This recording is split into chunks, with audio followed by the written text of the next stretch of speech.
Travers and Gina, that press conference ended just seconds ago, and NOPD and other city leaders gave more insight into the arrest of Antoine Massey. We know he was captured and taken back into custody earlier this afternoon around 3:30 p.m. in Hollygrove. But we also learned that the Orleans Parish Sheriff Susan Hutson received a tip this morning around 10 a.m. from a resident regarding a spotting of Massey at a home in Hollygrove. So Sheriff Susan Hutson got a tip from a resident, and this anonymous tip led to Massey's arrest.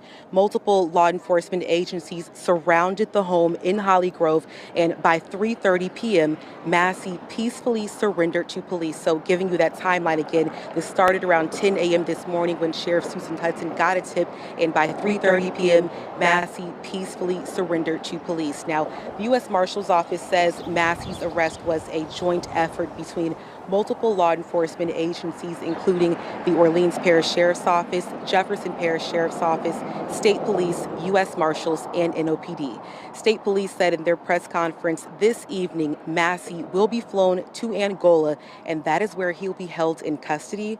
Crime Stoppers tells us they have received thousands of tips about the escaped inmates. Crime Stoppers also saying they have received tips on all 10 of the escaped inmates. And Superintendent Kirkpatrick shares how the tip today led to the arrest of Antoine Massey.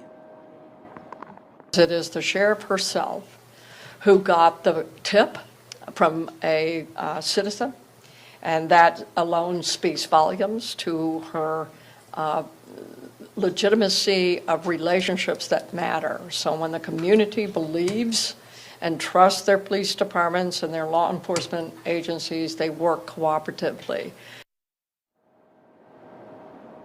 And we will hear from Sheriff Susan Hutson in just a few moments, a little bit later on in our newscast. But Superintendent Kirkpatrick also spoke during that press conference, as you heard there, and she, along with NOPD, are asking Derek Groves to turn himself in. They say continued law enforcement efforts across our area will continue until they find inmate Derek Groves, who is now the final inmate that is still on the run.